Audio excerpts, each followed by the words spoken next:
O ayan, hindi nagpe-play yung pinindot ko, pero ayan, malalim pa rin. Nag-video na ako nito kahapon, pinakita ko sa inyo. Pero ayan, ito, Merkules, September 4, maulan pa rin.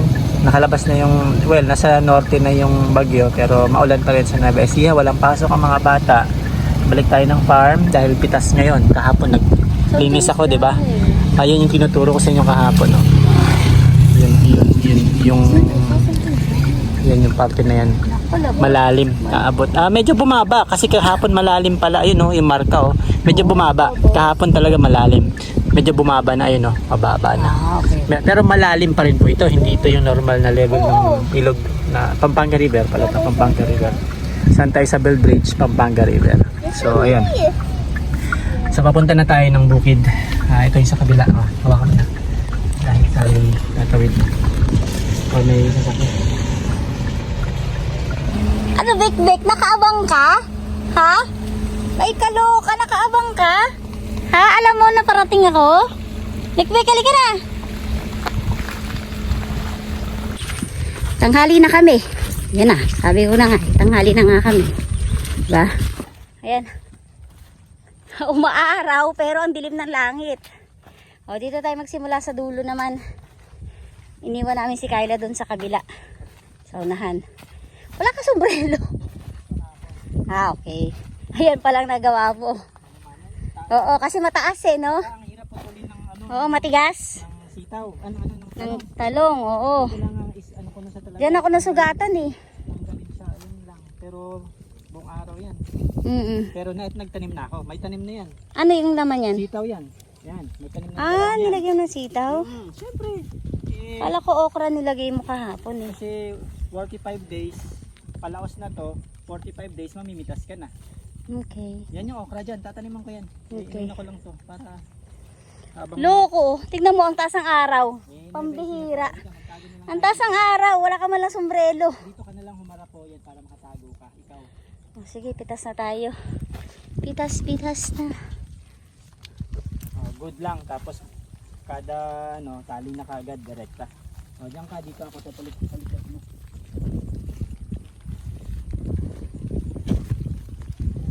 Mahangin eh. Mahangin naman. Pero maaraw, loko talaga oh. Sige, let's go. Let's go. Tayo pwede mag-petics. Sige na. Ayan. Kalimutan ko mag video kanina nung nakapaghakot na. So, ang ginawa namin, nakahingi ka. Yan, good. So, ang ginawa namin, para mabilis, dun pa lang sa sa pamimitas, tinetenor na namin sila yung sitaw. So, pinatali na namin sila 20 peraso para pagdating dito, hay! Ay, talaga, makulit yung aming biik. Ay, baboy. Makulit. Palamasin, ano ba? sorry for that noise. Sorry for that commotion. So yun, para mabilis kasi nung nakaraan, nung mag-isa lang kasi ako na nagtitinor, tapos si daddy naman ay mag-isa lang siyang nag-harvest. So talagang kulang yung oras namin. Diba? Pero ngayon, ayan, mas mabilis. At saka sa tingin ko medyo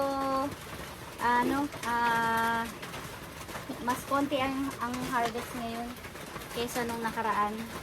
Kasi walang araw dahil nga sa bagyo. So, ayan. Hindi ako sa inyo nakaharap, diba? Nagsasalita ako pero nakatagilid ako sa inyo. Kasi nandiyan yung tripod. Ayan, so, tali siya. 100 pieces to. 100 pieces. Nanghihingi tayo ng goma sa kabilang kabila. Kasi naubusan tayo. Mamaya manghihingi tayo sa bayan natin.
Ayan, so meron na tayong tatlo dito. So 3,000 na to. Tapos meron pa dun sa loob. Tapos si daddy nandoon namimitas pa, hindi pa rin siya tapos. So effective yung ginawa natin na kada habang namimitas ka, pwede mo na siyang itali by 20s para mas mabilis kesa yung, kasi nga since kulang yung manpower natin eh, mas maigi yung ganun, mas mabilis. Kasi yan halos 3,000 na tong 3,000 na to mahigit eh. May natira pa dito sa loob. Ayan. So tapos doon pa sa si daddy. So nagtitenor na yun doon kaya ang tagal-tagal din yung kumilos. So mamaya update namin kayo. Punta tayo sa Sitawan uli. So naka 4,000 na kami update. At silipin natin kung Hoy! Hindi mga bata. Anong gaba nyo dyan? Ayan. Yan natin dito. Ba, may mga bunga na din yung dito, kamatis dito. Oh, may mga bunga. Ay, natumba to ah. Natumba to. Patas natin mamaya kay daddy. Kasi may hawak ko kung payong eh. Bunga na yung mga kamatis natin. Pag namungayan lang, sabay-sabay ay nako. Dami nating supplies ng kamatis. At baka hindi rin natin siya maubos. Pwede nating ipamigay. O, pwede nating ibenta. O, diba? Lalo pa maganda yung klase ng kamatis natin. Ayan. Gumawa din dito ng kanal si daddy. Para hindi rin sila malunod. Ayan, nakabota ako. Mahirap pumunta dito ng hindi ka nakabota, lalo pa nag-uulan. Oh. Ay! Lumubog ako! Oopsie! Ayan. So, ito na ang atin. So, itong dalawang mulching na to, tataniman na to ng nag-clearing siya dito para mataniman na ng okra. Yan. So, ayaw namin ng okrang pikit-pikit. Kaya, dalawang mulching, dalawang tudling na mahaba para sa 1 kilong okra. Hindi namin sila pagtatabi-tabihin kasi alam naman natin na mayabong masyado ang dahon ng okre. Kaya para hindi naman din mahirapang mag-harvest, lalo pa makati ang okra tsaka matalim. Ayan, nauubos din ang sitaw. Meron tayong 4,000. Umurong pero okay lang kasi naman walang araw. So saan kukuha ng nutrients ang halaman, ang bunga, kung walang sunlight? Kulang yung nutrients nila. So hindi sila maluluto. Hindi naman pwedeng puro vitamins and water lang, diba? Kailangan nila ng sunlight para ika nga mag photosynthesis, diba? Tama ba? Science. So ayan, saan ba ako dito? Sabi daw niya sundan ko daw siya, video ko daw siya. O di sundan ko siya. Sa kabila kila Ogos, yun, patolang makinis. Madamo na din doon. Pero sige lang, tuloy lang sila. Pinapunta niya talaga ako sa dulo. Alam nyo ba na may mahaba pa kami ditong lupa? Ayan halos 500 square meter pa siguro yung natitira na yan. Pero nasira na pala yung mulching dito.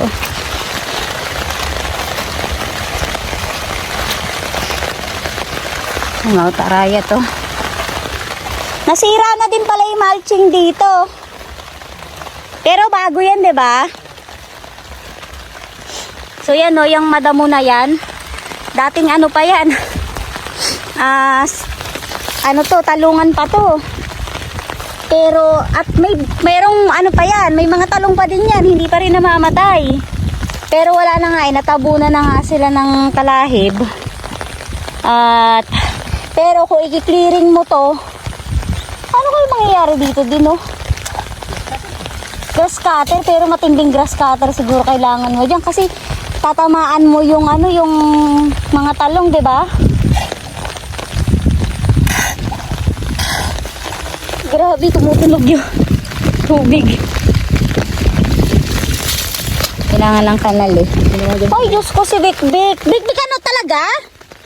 Talaga? Kung nasaan talaga? Napakagala mo. Ano kailangan mo dito? Ay, naku. Pasaway ka din eh. Hindi ka din matahimik eh. May bunga na rin pala yung patola nila.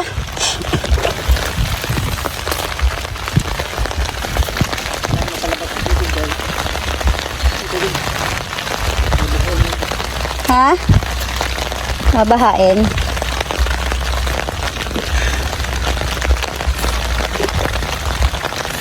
Tuloy-tuloy yung kabagat na to. Amin niya na nga, amin niya. Okay, sakto. So, 4,000 ang ano natin, ang napitas natin. So, bali ang ginawa namin, gaya nga sinabi ko kanina, nagtenor na kami doon habang namimitas. So, 20-20 kada tali. Tapos, gagawin mong 5 tali para maging 100. So, doon pa lang ginagawa na yon, tas hinakot dito. Mas mabilis ang nangyari. So, kaya tayo nakabuo ng 4,000. Tapos, yung mga sobrang liliit, hindi na kami kumuha ng segunda. Tapos, hindi na rin namin pinitas yung mga magugulang na hinayaan na namin doon. Kasi time consuming talaga siya eh. So, umurong, 4,000 lang siya. Versus dun sa anong tawag dito, sa second harvest. Kasi yon inabot tayo ng 52 na tali. 52. Bali, 5,200 yun. So, hindi tayo umabot doon. At na-delete ko yung video. Sorry. So, hindi ko siya ma-upload kasi na-delete ko nga. Nainis ako kasi itong cellphone ko lagi nagpo-prompt ng full storage na nga. Kaya yun. So, na-delete ko siya. Sad to say, hindi ako makapag-upload ng second harvest. So, ang na-upload ko is third harvest. Tapos ngayon, ano to? Fourth na to, Nadi. So, fourth harvest na to. Yung third, pangatlong pitas, naka-upload na siya. Uploaded na siya sa Facebook at sa YouTube. Pwede nyo na siyang mapanood. Pero yun nga, hindi natin napakita yung madami-dami nating harvest na 5,200 na sitaw nung pangalawa. Sayang, nakakainis. Ha? Hindi pa nga natapos yun eh. Parang feeling namin nun, aabot talaga siya ng 6,000 eh. Sobra 6,000 nun. Kaso talaga hindi na kinaya kasi nga, 6 na eh. Dalawa lang kami. Isa lang nagpipitas, isa lang nagtitinor. Mag 6 na, hindi na kaya talaga. So wala, babad na. Tsaka kawawa si Daddy, pababad na siya sa tubig talaga. So ayan. So, ayun. Antayin na lang natin ng buyer, tapos uwi na tayo. Kasi hindi rin naman makakapag-spray dahil dire-diretso pa din ang ulan. So, sir, ano? Ayan. Pag mag-ulan, maganda mga harvest, hindi mainit. Pero, mabababad ka sa tubig kung tuloy-tuloy yung ulan. Kaya nga. May maganda rin tayong harvester dito. Pakita mo naman yung lipstick mo. Ay, tarinday. Ay, gumaganon siya. O, yan. So, abangan nyo na lang yung aming pang-5 pitas. Ewan natin kung tataas kasi dire-diretso yung yung ulan eh. Ang dami ng bunga ng papaya, grabe. Pwede na bang gawing atsara yan? O kaya papaya, tinola. O siya. Mag-iingat lahat at bumabagyo. Metro Manila, Quezon City, taga binabaha. NCR, pero maliban dito sa Nueva Ecija. Pero yung Pampanga River is masyado ng mataas. So, ingat tayong lahat, ha? Hi, YouTube. Hi, YouTube. Magandang gabi. Magandang gabi. Anong oras na? 4:00 na ata, 5:00. Kaya nga po, gabi na po. Oo nga eh.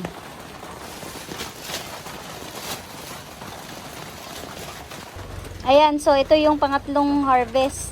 Yung naka 52 tayo na na bali 5,200. So 35 pa din siya. Segunda, 10 pa din. So, meron tayong total of 1,854. So, unang harvest, nasa 900. Naging 1,000, naging 1,500, at ngayon naging 1,800. So, yan. So, ayan, kumonti na yung pitas ngayon. So, paunti ng paunti yan. Kung magtutuloy-tuloy ang ulan, kukunti ang pitas natin, tataas naman siya.